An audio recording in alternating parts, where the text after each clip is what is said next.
Hello everyone. आज से हम लोग स्टार्ट कर रहे हैं फार्मास्यूटिकल ऑर्गेनिक केमिस्ट्री थर्ड। ये फोर्थ सेमेस्टर की ऑर्गेनिक केमिस्ट्री है, बैचलर इन फार्मेसी। कोड है आपका BP 401T और हम लोग यूनिट नंबर 1 से स्टार्ट कर रहे हैं। स्क्रीन पर देख लीजिए यूनिट नंबर 1 का कंटेंट क्या क्या है, सिलेबस क्या क्या है। यूनिट नंबर 1 में जो चीज आपको पढ़नी है वो है सबसे पहले स्टीरियो आइसोमेरिज्म। ये पूरी यूनिट जो है वो स्टीरियो आइसोमेरिज्म पर बात करती है। अब इस स्टीरियो आइसोमेरिज्म के अंदर पर्टिकुलरली हम लोग ऑप्टिकल आइसोमेरिज्म को इस यूनिट नंबर 1 में पढ़ेंगे। इस ऑप्टिकल आइसोमेरिज्म को पढ़ने से पहले हमें ऑप्टिकल एक्टिविटी को समझना पड़ेगा। फिर हम इनेंशियोमेरिज्म को समझेंगे, फिर डायस्टीरियोमर्स को समझेंगे और उसके अंदर स्पेशली जो मीजो टाइप के कंपाउंड्स होते हैं उनको समझेंगे। फिर ऑप्टिकल एक्टिविटी होने के लिए एलिमेंट्स ऑफ सिमेट्री या सिमेट्री एलिमेंट्स का क्या रोल है, क्या इंपॉर्टेंस है, उनका क्या महत्व है, इस चीज को भी हम यहाँ समझेंगे। और इसके साथ ही कायरल और एकायरल मॉलिक्यूल्स क्या होते हैं इसको हम बेसिक तौर पर समझेंगे।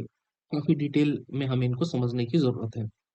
फिर उसके बाद नेक्स्ट पार्ट आता है DL system of nomenclature and RN system of RS system of nomenclature, जिसमें आप लोग ये पढ़ेंगे कि कैसे हम इन ऑप्टिकल आइसोमर्स को नॉमेनक्लेट करते हैं, कैसे उनका नाम हम लिखते हैं in the DL system as well as in the RS system. फिर ये जो कायरल कंपाउंड्स होते हैं, जो ऑप्टिकली एक्टिव कंपाउंड्स होते हैं, वो किस तरीके से केमिकल रिएक्शन देते हैं, इनकी रिएक्शन एक नॉन ऑप्टिकली एक्टिव कंपाउंड से थोड़ी सी डिफरेंट होती है। तो इनकी रिएक्शंस को भी पढ़ना बहुत जरूरी है। एडवांस्ड केमिस्ट्री में, एडवांस्ड ऑर्गेनिक केमिस्ट्री में इसका अपना एक बहुत बड़ा महत्व है। उसके बाद हम लोग रेसमिक मॉडिफिकेशन और रिजोल्यूशन ऑफ रेसमिक मिक्सचर पढ़ेंगे, जिसमें हम ये जानेंगे कि इन आइसोमर्स को हम अलग अलग कैसे करते हैं। फिर लास्ट पार्ट है एसिमेट्रिक सिंथेसिस, जहां पर हम ये जानेंगे कि जब हम ऐसे कंपाउंड्स की सिंथेसिस करेंगे या ऐसे कंपाउंड जिनमें स्टीरियो आइसोमर्स पाए जाते हैं, कायरल सेंटर्स पाए जाते हैं, जब इनको सिंथेसिस करने जाएंगे तो हमें क्या क्या विशेष बातों का ध्यान रखना पड़ेगा और क्या इनकी मेथोडोलॉजी होती है। तो इस तरीके से ये पूरी की पूरी यूनिट बनती है। अब इस यूनिट में जैसा कि मैंने आपको बताया मेनली हम लोग जो पढ़ने वाले हैं वो है स्टीरियोआइसोमेरिज्म। परंतु स्टीरियोआइसोमेरिज्म को जानने से पहले आपको समझना पड़ेगा आइसोमेरिज्म को। अब ये जो आइसोमेरिज्म वाला टर्म है ये आपने अपने बी फार्मा सेकंड सेमेस्टर में POC 1 के अंदर पढ़ा था। मैं इसको बहुत डिटेल में बात नहीं करूंगा, मैं केवल जस्ट आपको एक याद दिलाने वाली बात करूंगा कि क्या क्या आइसोमेरिज्म में आपने पढ़ा था। डिटेल वीडियो हम फिर कभी बना लेंगे। लेकिन आपको स्टीरियो आइसोमेरिज्म को समझने से पहले आइसोमेरिज्म को जानना जरूरी होता है, तो आपको पता लग जाएगा कि पूरी कहानी एक्चुअली में कहाँ से आ रही है। तो चलिए स्टार्ट करते हैं। पहली चीज आइसोमेरिज्म। आइसोमेरिज्म क्या होता है वो जान लीजिए। आइसोमेरिज्म वो घटना है, वो फिनोमिनन है जिसमें दो या दो से ज्यादा कंपाउंड्स, या पर्टिकुलरली क्योंकि हम ऑर्गेनिक केमिस्ट्री पढ़ रहे हैं तो हम ऑर्गेनिक कंपाउंड की यहाँ बात करेंगे। दो या दो से ज्यादा हमारे ऑर्गेनिक कंपाउंड्स होंगे। इन ऑर्गेनिक कंपाउंड्स का जो मॉलिक्यूलर फॉर्मूला है, मैंने क्या बोला, मॉलिक्यूलर फॉर्मूला, मॉलिक्यूलर फॉर्मूला को मैं अब से शॉर्ट में MF करके दिखाऊंगा। तो इनका मॉलिक्यूलर फॉर्मूला जो है वो सेम रहता है, परंतु आप ये देखेंगे कि इनके जो स्ट्रक्चर्स है वो डिफरेंट होते हैं। तो ऐसे कंपाउंड्स को हम आइसोमर्स के नाम से जानते हैं और इस घटना को हम आइसोमेरिज्म के नाम से जानते हैं। चलिए मैं आपको एक उदाहरण से समझाता हूं कि आइसोमर्स क्या है। Let us take this example. मैं आपके सामने एक कंपाउंड बना रहा हूं, organic compound CH3 CH2 CH2 और CH3। ये जो कंपाउंड मैंने आपको सामने बनाया है ये एक एल्केन है और इसका नाम होता है नॉर्मल पेंटेन। ठीक है, ये नॉर्मल पेंटेन का स्ट्रक्चर मैंने आपके सामने बनाया है। और मैं एक और कंपाउंड बनाता हूं आपके सामने, CH3 CH3 CH2 and CH3। ये जो कंपाउंड आपके सामने बना है इसको हम कहते हैं आइसोपेंटेन। तो एक बनाया मैंने नॉर्मल पेंटेन, एक बनाया मैंने आइसोपेंटेन। अगर आप देखेंगे तो इन दोनों कंपाउंड्स के मॉलिक्यूलर फॉर्मूला C5H12 है, इसका भी और इसका भी। परंतु आप देख रहे हैं कि दोनों के जो स्ट्रक्चर्स हैं वो डिफरेंट है। तो चूंकि स्ट्रक्चर्स डिफरेंट है लेकिन मॉलिक्यूलर फॉर्मूला सेम है, इसीलिए नॉर्मल पेंटेन और आइसोपेंटेन एक दूसरे के क्या है, आइसोमर्स है। तो आइसोमर्स की परिभाषा आपको सबसे पहले पता होनी चाहिए। अब आपने अपने बी फार्म सेकंड सेमेस्टर में, ठीक है, बी फार्म आपने सेकंड सेमेस्टर में आइसोमेरिज्म का क्लासिफिकेशन पढ़ा था, वो भी आपको जानना है। तो जो आइसोमेरिज्म है, जो आपका आइसोमेरिज्म है वो आपने पढ़ा होगा कि ये दो प्रकार का होता है, ठीक है। पहला आइसोमेरिज्म कहलाता है स्ट्रक्चरल आइसोमेरिज्म, और जो दूसरा आइसोमेरिज्म है उसको कहते हैं स्टीरियो आइसोमेरिज्म।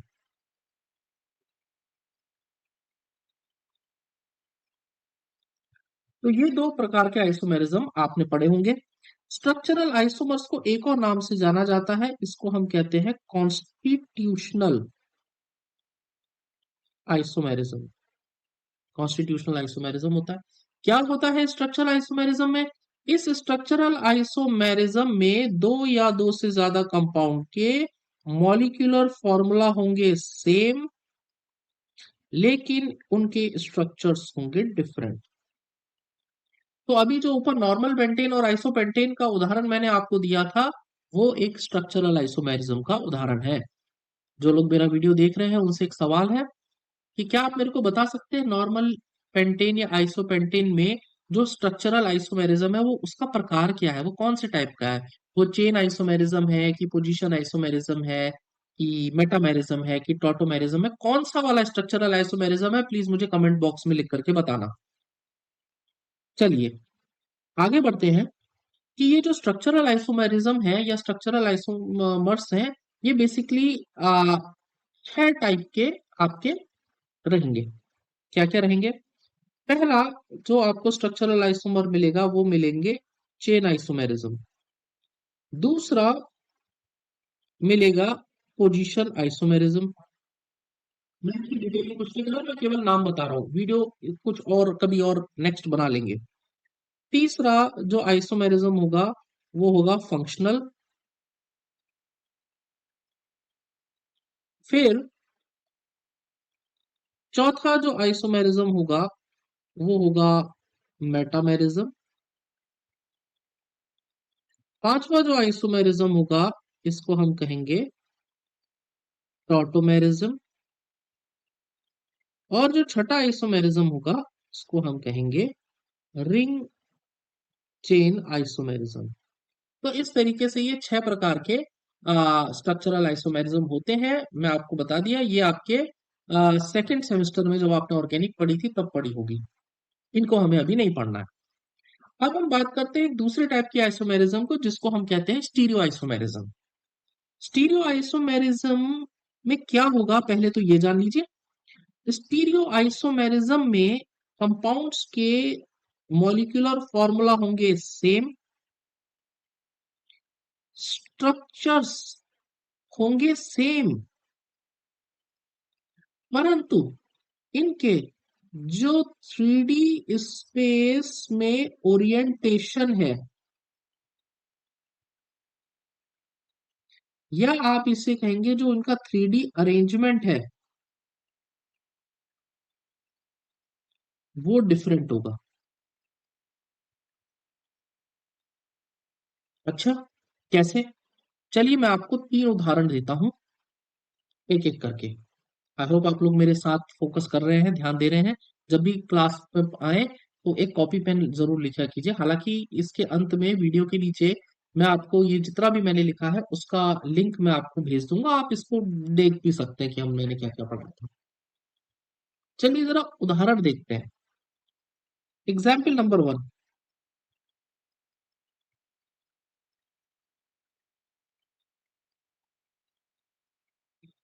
एग्जाम्पल 1 देखिए, इस कंपाउंड पे नजर मारिए, कार्बन डबल बॉन्ड कार्बन है, इस कार्बन से एक हाइड्रोजन और दूसरा मान लीजिए OH जुड़ा हुआ है, ऐसे इस कार्बन से भी एक हाइड्रोजन और एक OH जुड़ा हुआ है। चलिए दूसरे वाले को देखते हैं, कार्बन डबल बॉन्ड कार्बन, इससे हाइड्रोजन और OH जुड़ा हुआ है और इसी से भी दूसरे वाले से भी हाइड्रोजन और OH जुड़ा हुआ है। इस कंपाउंड का नाम दे देते हैं ए, इस कंपाउंड का नाम दे देते हैं बी। अब मैं ये सवाल पूछूंगा कि ए और बी क्या आइसोमर हैं? आप कहोगे सर दोनों के मॉलिक्यूलर फॉर्मूला तो सेम है। पहले वाले का मॉलिक्यूलर फॉर्मूला C2H, H देखिए कितने हैं, 1 2 3 4, 4 H है और O कितने हैं, 2 हैं, C2H4O2।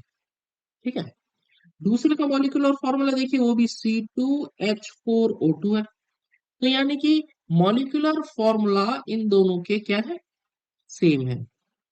बिल्कुल सही बात है, एग्री। क्या इनके स्ट्रक्चर सेम है? हाँ जी बिल्कुल सेम है।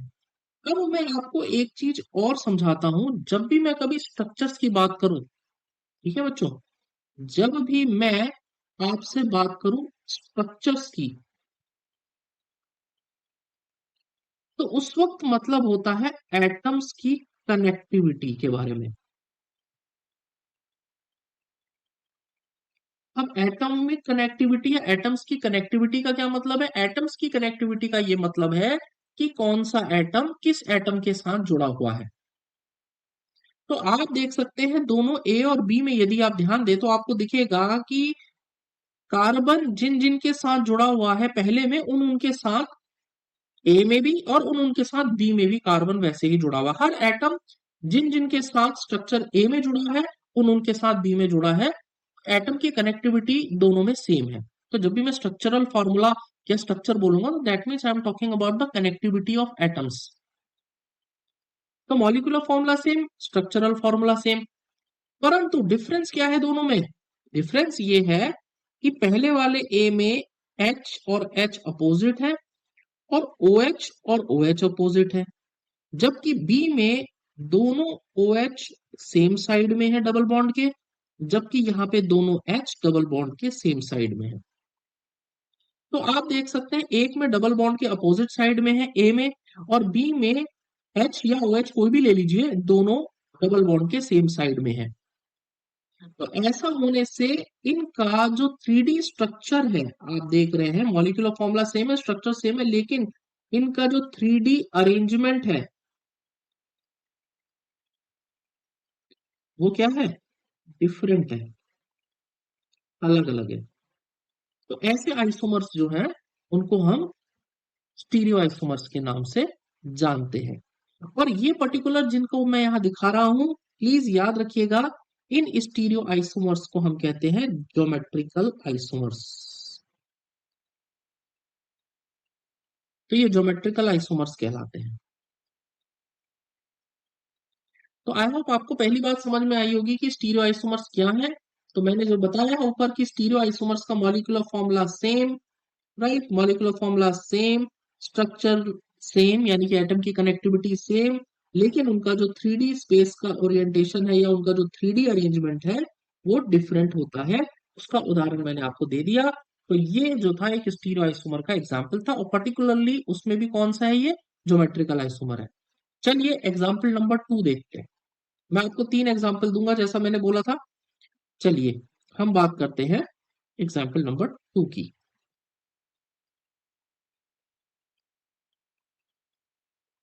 एग्जाम्पल नंबर 2 देखिए, एक एटम है, एक मॉलिक्यूल है, इसमें कार्बन हाइड्रोजन के साथ जुड़ा हुआ है और ये ब्रोमीन के साथ जुड़ा हुआ है। ये जो स्ट्रेट लाइनें मैं खींच रहा हूं, इनको आप ऐसे समझिए कि ये कॉपी के प्लेन के ऊपर है, जिस कॉपी पर आप लिख रहे हैं उस कॉपी का जो तल है उस पर बने हुए हैं। अब एक बॉन्ड है जो कि मैं ऐसे करके डैश टाइप का बना रहा हूं, इससे जुड़ा हुआ है, कार्बन और क्लोरीन के बीच का बॉन्ड है और क्लोरीन पेपर से अंदर की ओर जा रहा है, ऐसा समझ लीजिए। यहीं पे एक दूसरा बॉन्ड है जो कि वेज है, और ये इससे OH जुड़ा हुआ है और OH पेपर के प्लेन से बाहर आपके मुंह की तरफ को आ रहा है। तो इस तरीके से ये आपका एक कंपाउंड है। अब एक दूसरा कंपाउंड देखिए, इसमें भी हाइड्रोजन और ब्रोमीन जो है वो एक ही कागज के तल पर है। अब जो बोर्ड के प्लेन से नीचे की ओर जा रहा है वो इसमें Cl ना होकर के OH है। जैसे कंपाउंड ए में Cl नीचे जा रहा था, OH बाहर आ रहा था, इसमें OH नीचे जा रहा है, लेकिन जो बाहर आ रहा है वो आ रहा है Cl। तो आप ये कंपाउंड बी को देखिए और कंपाउंड ए को देखिए, आपको क्या समझ में आता है? हमें ये समझ में आता है कि ए और बी दोनों का मॉलिक्यूलर फॉर्मूला सेम है। जरा देखिए क्या है मॉलिक्यूलर फॉर्मूला। कार्बन एक है, हाइड्रोजन दो है, ऑक्सीजन एक है, फिर क्लोरीन है, फिर ब्रोमीन है, ऐसे करके। ऐसे ही दूसरे वाले में भी कार्बन एक है, हाइड्रोजन दो है, फिर एक ऑक्सीजन है, फिर एक क्लोरीन है और एक ब्रोमीन है। इस तरीके से ये हमारे पास दो मॉलिक्यूल्स हैं। आप देख रहे हैं दोनों के molecular formula same, molecular formula same, connectivity यानी कि स्ट्रक्चर कनेक्टिविटी सेम, क्योंकि जो एटम जिससे जुड़ा है वो अभी भी वैसे पहले वाले में भी ए में भी जो एटम्स आपस में जुड़े हैं वो सेम ही है, दूसरे वाले में भी सेम ही है। ठीक है, जो लोग कंफ्यूज कर रहे हैं उनको मैं एक बार और बोल दूं। पहले वाले में कार्बन एक हाइड्रोजन एक ब्रोमीन एक क्लोरीन और एक OH से जुड़ा हुआ है, जबकि दूसरे वाले में कार्बन भी उसी तरीके से एक हाइड्रोजन एक ब्रोमीन एक OH और एक क्लोरीन से जुड़ा हुआ है। कनेक्टिविटी दोनों में सेम है, परंतु अब इनका फिर से 3D अरेंजमेंट डिफरेंट है। 3D अरेंजमेंट क्या है? डिफरेंट है। कैसे? इजी वे में आपको मैंने समझा दिया कि पहले वाले ए में क्लोरीन पेपर के प्लेन के नीचे की ओर जा रहा है, जबकि दूसरे में OH पेपर के प्लेन के बाहर की ओर आपके मुंह की तरफ आ रहा है। जबकि बी वाले में OH पेपर प्लेन के नीचे की ओर जा रहा है, जबकि Cl आपकी तरफ आ रहा है। ऐसे करके ये आपका जो है स्टीरियो आइसोमर्स बनते हैं। अगर आपको बाद में मैं सिखाऊंगा कि अगर आप इनको देखेंगे आप ये पाएंगे कि ये दोनों एक दूसरे की मिरर इमेज है। मतलब एक को शीशे के सामने खड़ा करोगे तो दूसरे का स्ट्रक्चर बन जाएगा। तो ऐसे आइसोमर्स जो अभी आपको ये दिख रहे हैं ये भी स्टीरियो आइसोमर्स हैं, और इनकी जो कैटेगरी है उसको कहते हैं ऑप्टिकल आइसोमर्स या ऑप्टिकल आइसोमेरिज्म।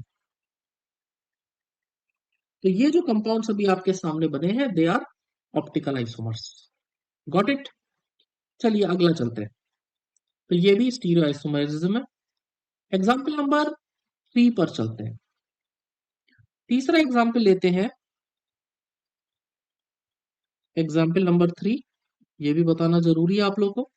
तीसरे एग्जाम्पल में देखिए, इथेन को सभी लोग जानते हैं। इथेन क्या होता है? CH3 single bond CH3। क्या है ये? इथेन। राइट। जरा इथेन को और ढंग से देखें तो एक कार्बन तीन हाइड्रोजन के साथ जुड़ा हुआ है, ऐसे ही बनाया था आप लोगों ने स्ट्रक्चर। ऐसे दूसरा कार्बन जो है वो भी तीन हाइड्रोजन के साथ जुड़ा हुआ है। अब मैं थोड़ा सा इसे कुछ इस तरीके से लिखता हूँ, ये कार्बन और ये दूसरा वाला कार्बन, ऐसे ही ये कार्बन और ये दूसरा वाला कार्बन। अभी आप नोटिस करें तो इस वाले सी में एक हाइड्रोजन ऊपर, दूसरा हाइड्रोजन ऐसे नीचे, तीसरा हाइड्रोजन इस तरीके से दिख रहा है। जबकि ये वाले में भी इसी तरीके से एक हाइड्रोजन ऊपर, दूसरा हाइड्रोजन नीचे, तीसरा हाइड्रोजन नीचे आ रहा है। तो आप देख रहे हैं इस हाइड्रोजन के सामने ये वाला हाइड्रोजन राइट, नीचे वाले के साथ ये वाला, लेफ्ट वाले के साथ लेफ्ट वाला, राइट वाले के साथ राइट वाला। अभी इसी को मॉलिक्यूल को देखने का एक तरीका और है। क्या? पीछे वाला जो कार्बन है बच्चों,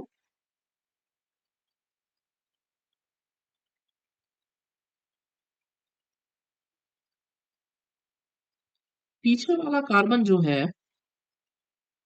आप उसको कुछ इस तरीके से दिखा सकते हैं।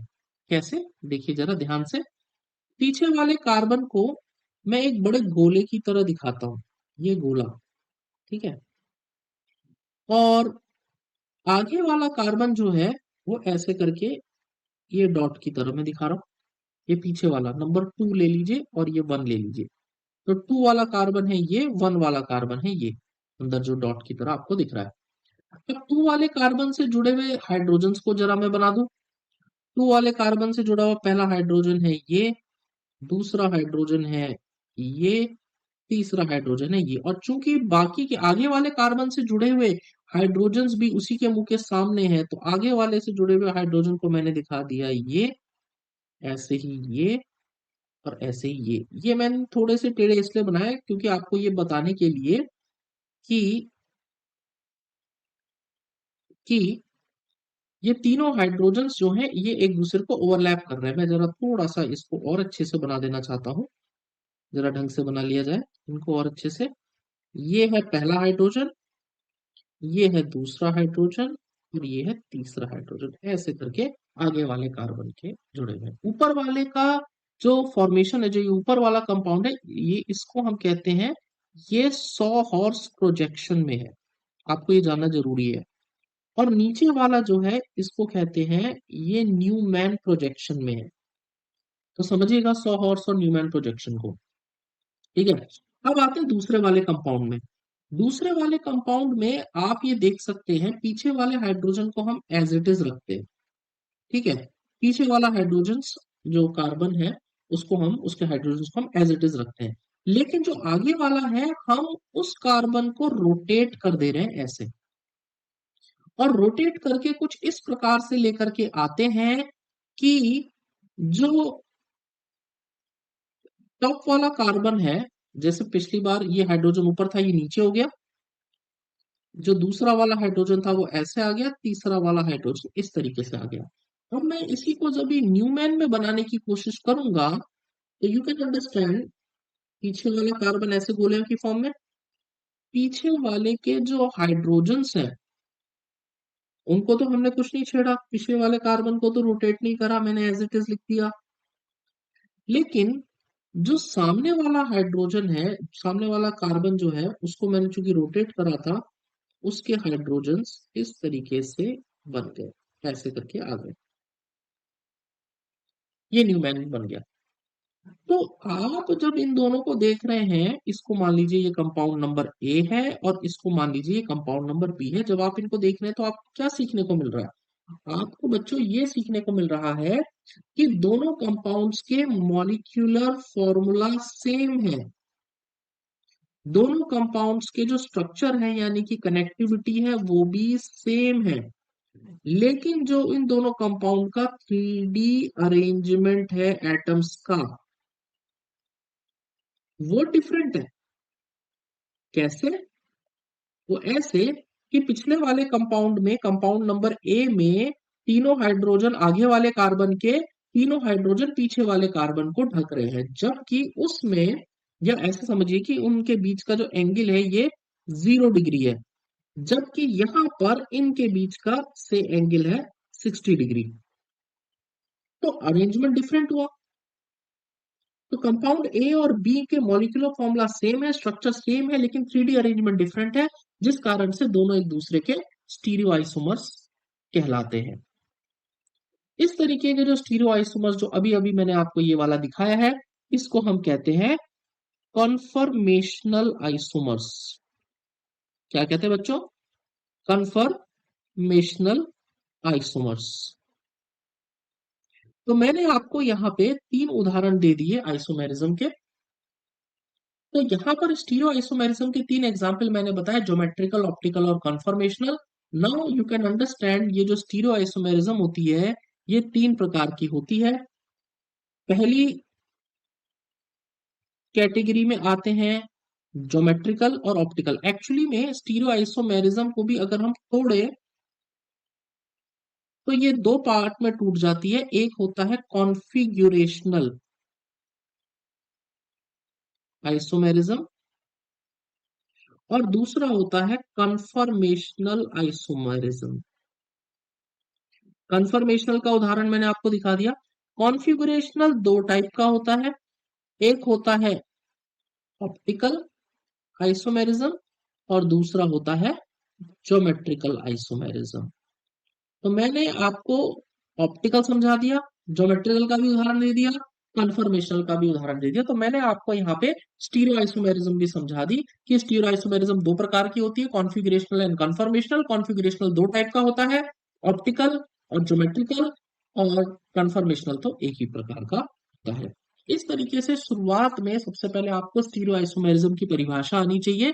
स्टीरियो आइसोमेरिज्म की परिभाषा होती है molecular formula same, structural formula same, 3D arrangement different. Simple isomerism molecular formula same, structures different. Stereo isomerism में भी ज्योमेट्रिकल, ऑप्टिकल और कन्फर्मेशनल आइसोमेरिज्म होती है। तो इस वीडियो में मैं यहीं तक रखता हूं, आप एक बार पढ़ लीजिए, अच्छे से रिवाइज कर लीजिए। कोई डाउट हो तो कमेंट बॉक्स पे आप पूछ लेना। इसके बाद हम अगला टॉपिक चलेंगे जिसमें हम ऑप्टिकल आइसोमेरिज्म को डिटेल्ड में स्टडी करेंगे। अभी इंट्रोडक्शन में बस इतना ही। ठीक है, thank you so much, have a nice day, take care, bye.